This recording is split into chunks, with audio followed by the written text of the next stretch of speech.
Assalamualaikum warahmatullahi wabarakatuh.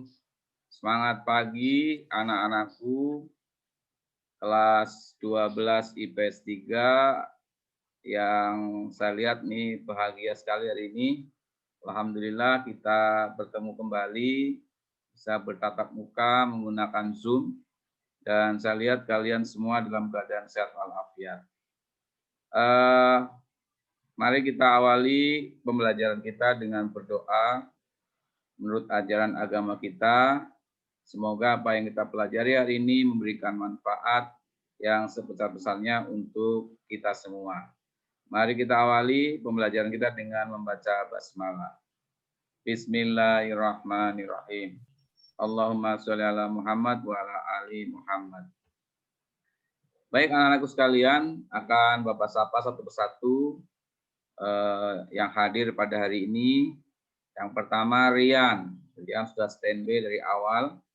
Sahrika Ilmiati, Bintang Alif Razak, kemudian Sofi Nawangsari, Iklima, Ayaisa, Yolanda Maharani, Nadia Elsa, Dea Yulia, Zelda, Fadia Kusuma, Areta, kemudian ada James Ilham, Aiko, kemudian Kina, Keisha Azura, ada Aska Khairunisa, Badius Sakban, Waklas, Salsabila, Lulu, Dewinta, kemudian ada Muhammad Anafal, ya, Anafal, kemudian ada Adinda Raihana, kemudian Bima,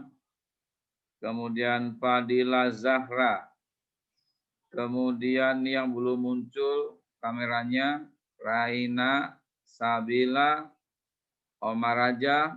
Apa kabar nih Omar Raja, sudah bergabung? Kemudian ada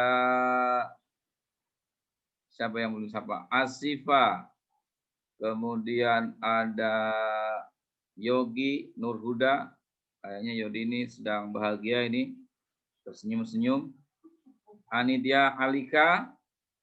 Kemudian Fadila Zahra, Karisma, Darin Esha, Nadia Elsa, Salsabila, dan Akmal. Ya, sudah Bapak sapa semua, ada yang belum disapa? Alhamdulillah hari ini terkumpul di catatan Bapak ada 32 pesertanya. Mudah-mudahan yang lainnya akan segera bergabung, dan mudah-mudahan kalau ada yang sakit kita doakan akan segera sembuh. Tetap jaga kesehatan di masa pandemi COVID-19, ya, tetap ikuti aturan protokol 19, ya. Ini untuk kesehatan kita bersama, dan mudah-mudahan kita akan segera dipertemukan secara langsung di darat supaya kita segera menyelesaikan tugas-tugas kita. Baik anak-anak sekalian, hari ini kelompok Ayaisa akan menampilkan hasil proyek kewarganegaraan, dan ini kayaknya presentasi terakhir karena kita hanya ambil 2 sampel saja. Silakan kepada Ayaisa untuk menampilkan PowerPoint-nya dan langsung dipaparkan. Waktunya tidak lama, ya. Nanti kita akan kurang lebih 15 menit, mudah-mudahan presentasinya selesai. Silakan. Kelihatan nggak, Pak? Ya, udah oke.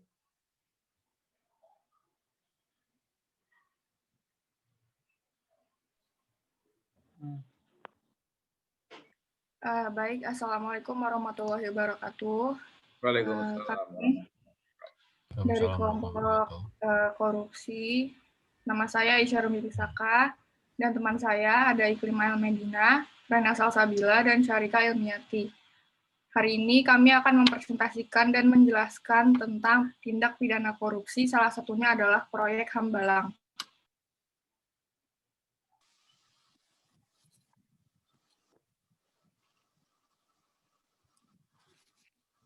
Jadi,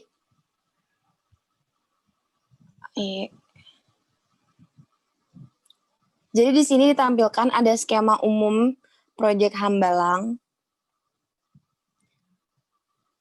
Pertama, keinginan program Kemenpora, yaitu perencanaan, gambar teknis cara bangunan dan biaya. Kedua, konsultasi ke DPR. Ketiga, ada pemerintah Kemenpora, yaitu eksekusi proyek, lelang, penetapan, dan pelaksanaan.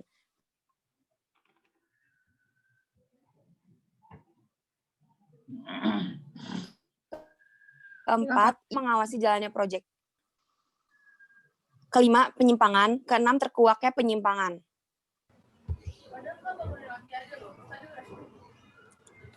Aye.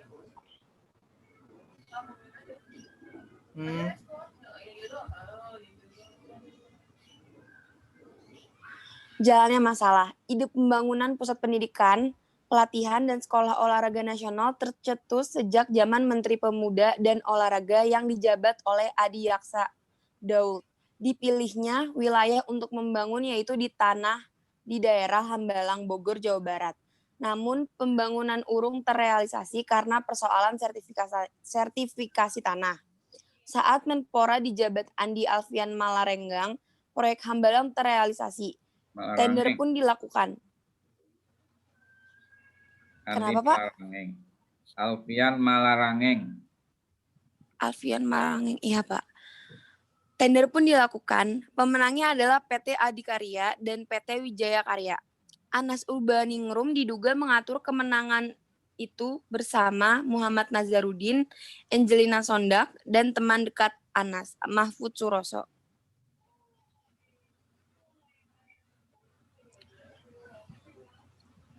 Di sini ada kronologinya. Pada 1 Agustus 2011, KPK mulai menyelidiki kasus korupsi proyek Hambalang senilai 2,5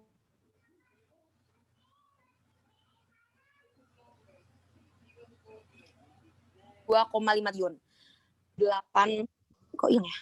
Pada tanggal 8 Februari 2012, Nazar menyatakan bahwa ada uang 100 miliar yang dibagi-bagi dari hasil proyek Hambalang.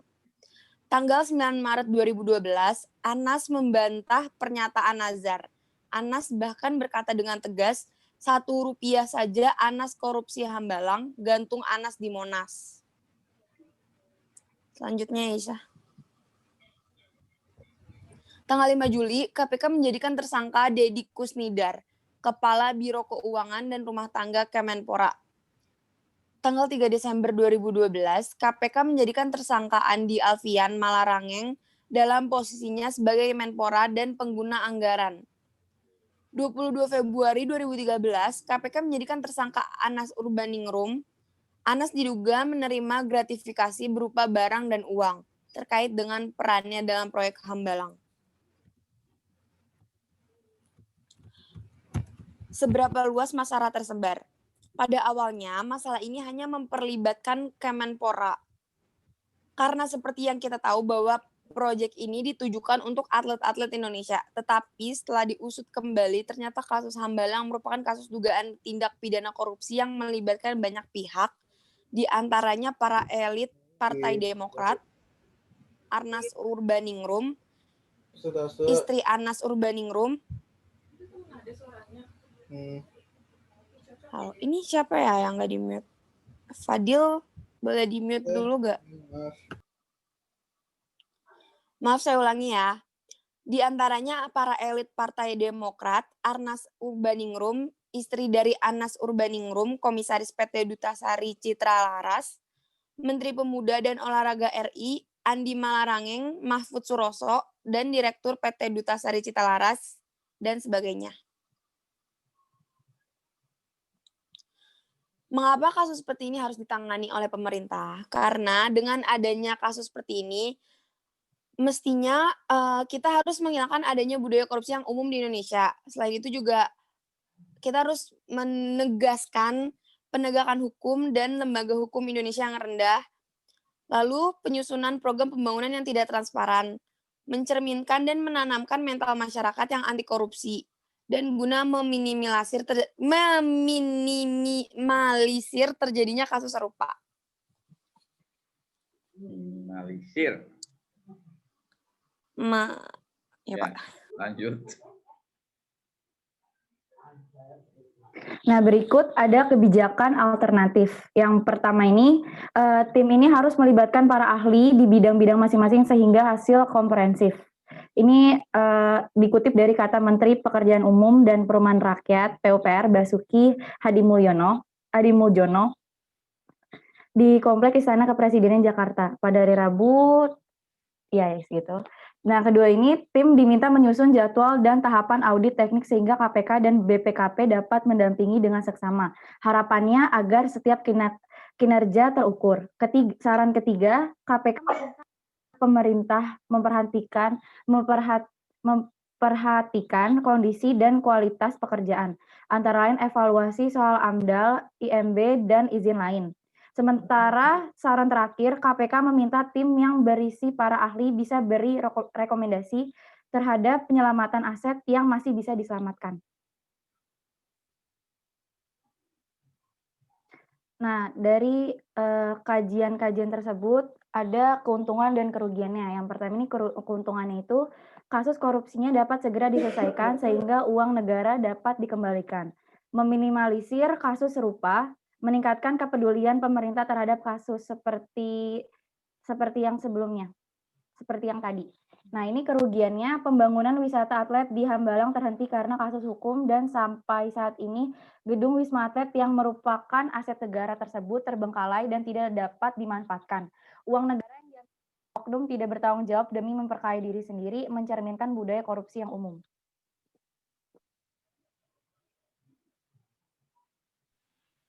Baik, saya akan menjelaskan kebijakan yang diyakini akan dapat mengatasi masalah pertama yang dipercaya dalam pihak KPK.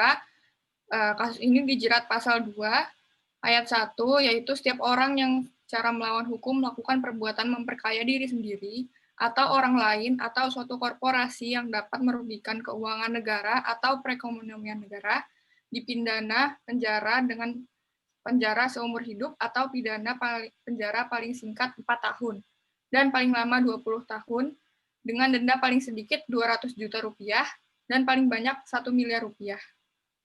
Serta membuat kebijakan anti korupsi, menjatuhkan hukuman kepada koruptor seberat-beratnya, bahkan sampai hukuman mati.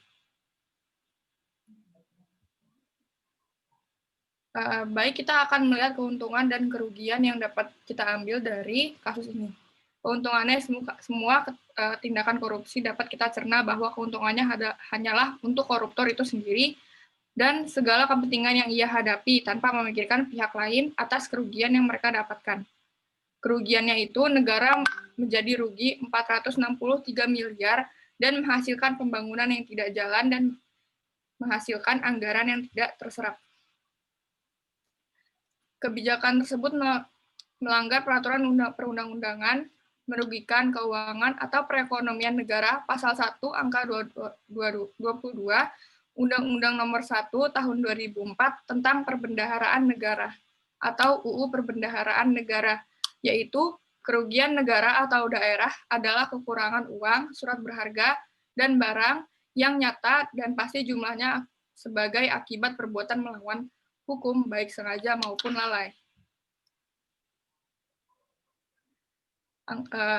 Tingkat atau lembaga pemerintah mana yang harus bertanggung jawab menjalankan kebijakan yang diusulkan. Berikut adalah pihak-pihak yang terkait dalam korupsi ini.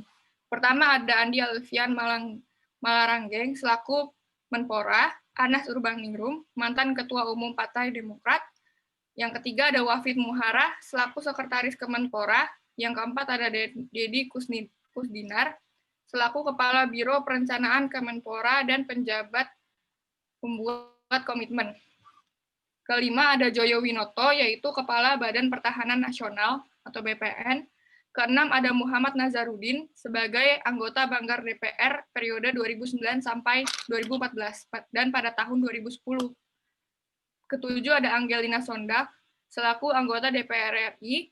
Yang terakhir ada Rahmat Yassin selaku Bupati Bogor.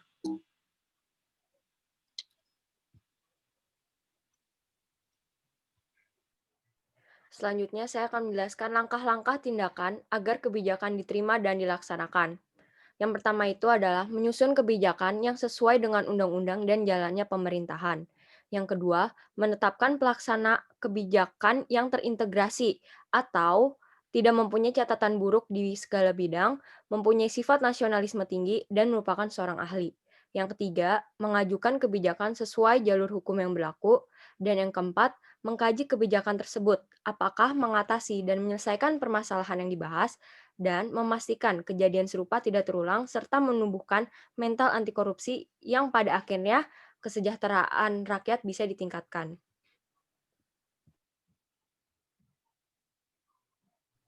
Lalu, di sini ada pihak yang mendukung kebijakan tersebut. Sudah pasti, pihak-pihak yang jujur yang dirugikan akan mendukung kebijakan ini. Lalu, masyarakat pasti mendukung kebijakan ini. Langkah selanjutnya adalah transparansi kepada publik mengenai kebijakan ini sehingga mendapat dukungan dari masyarakat dan memungkinkan disetujuinya kebijakan ini oleh pemerintah.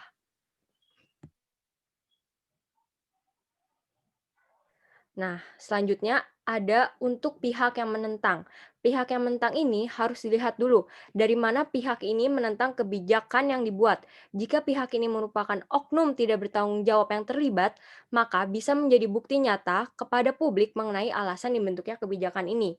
Yang kedua, jika pihak yang menentang adalah masyarakat yang masih buta akan kasus ini, maka akan dilakukan sosialisasi dan pemahaman atas kasus ini dan seberapa besar dampak yang diberikan dari kasus ini, dengan mengedepankan ahli yang berperan dalam kebijakan pemberantasan korupsi.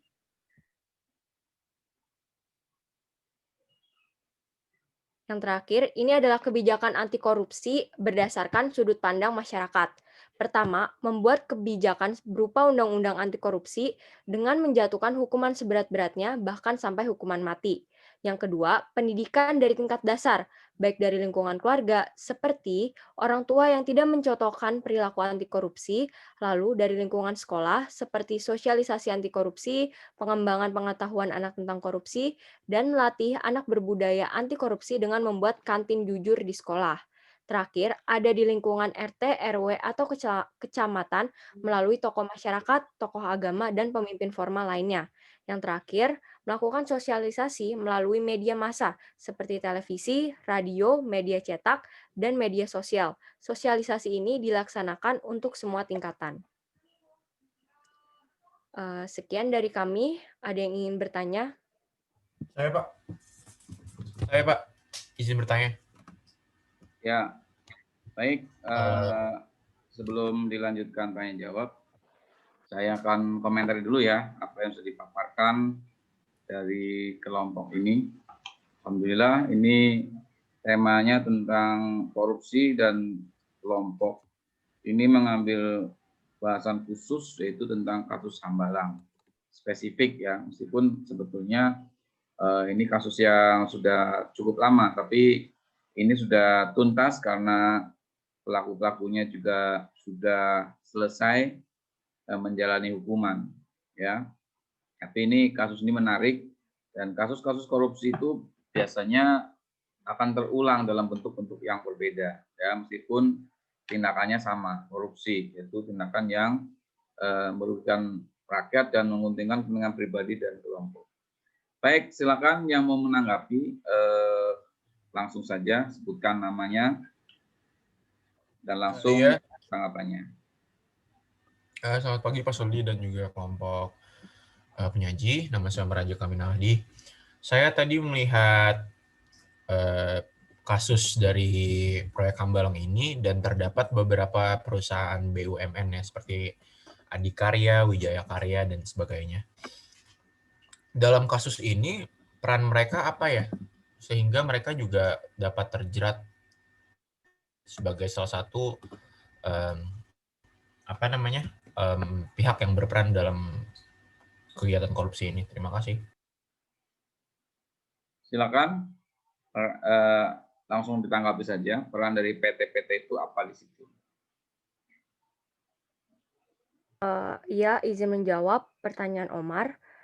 Jadi perannya PT Adikarya dan PT-PT lainnya itu adalah mereka sebagai vendor dalam penentuan pembangunan proyek ini. Karena seperti di skema awal tadi kan itu ada di tahap ketiga itu ada yang namanya pemerintahan Kemenpora melakukan eksekusi proyek, lelang, penetapan, dan pelaksanaan.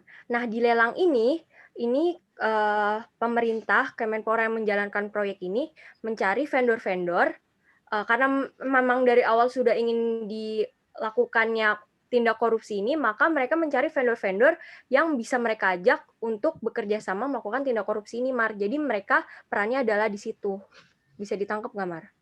Oh, berarti mungkin salah satu bentuk nyatanya gitu di lapangannya, misalnya dari Kemenpora gitu ya. Misalnya Kemenpora ini sudah research mengenai satu fasilitas yang mereka ingin bangun, lalu mereka bilang ke beberapa PT BUMN ini untuk misalnya memasukkan anggarannya atau memahalkannya atau memurahkannya, seperti itu ya kira-kira Iklima? Ya, itu benar. Itu namanya markup.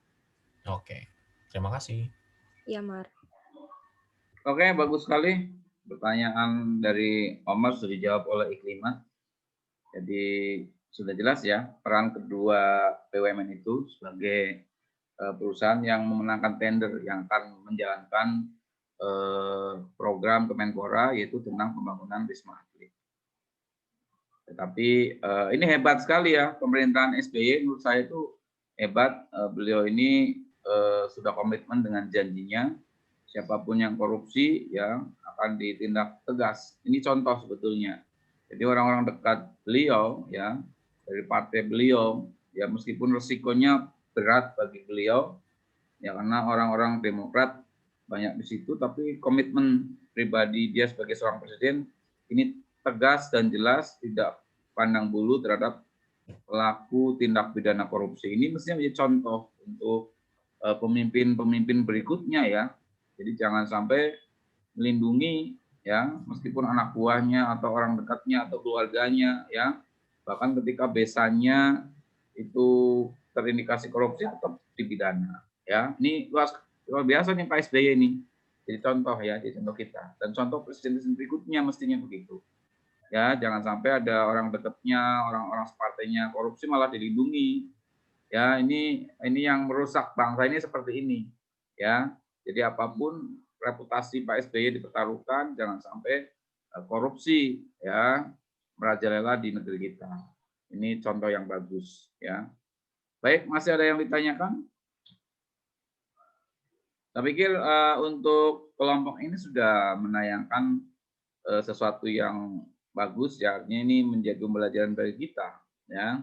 Jangan sekali-kali kita melakukan tindak pidana korupsi ya. Tadi sudah dijelaskan bagaimana kronologisnya, bagaimana upaya-upayanya, dan mereka pelakunya semuanya sudah menanggung apa yang mereka lakukan ya. Korupsi semuanya sudah dipidana, bahkan sudah ada yang bebas ya, rata-rata sudah bebas. Ini konsekuensi dari negara hukum ya. Tadi meskipun belum dijelaskan kira-kira alternatif apa yang bisa dilakukan untuk mencegah, ini yang penting, bagaimana supaya tindak korupsi ini tidak berulang ya, walaupun ada KPK, walaupun ada upaya-upaya bagaimana supaya ini tidak menjadi budaya ya. Tentunya yang utama bagi kalian adalah bagaimana nih setelah kalian waktu SMA belajar tentang PPKN, ilmunya diterapkan, jangan seperti training topik yang kita lihat capek-capek belajar PPKN, ternyata tugas DPR begini. Jadi guru-guru PPKN sudah mengajarkan hal yang idealis, begitu dilaksanakan mengecewakan masyarakat ya. Mudah-mudahan guru PPKN-nya tidak disalahkan ya, kan trending topik itu ya, susah-susah belajar PPKN ternyata ya seperti itu. Baik, ada lagi yang mau ditanyakan? PPT-nya boleh ditutup dulu. Ayesa, ditutup dulu ini biar kelihatan semua. Ini Raina dari tadi nggak kelihatan. Kenapa ini? Kameranya rusak atau belum mandi ini? Oh, nggak kelihatan. Jaringan internet, Pak. Iya, jadi cantiknya nggak kelihatan dong. Ini yang belum kelihatan siapa lagi nih?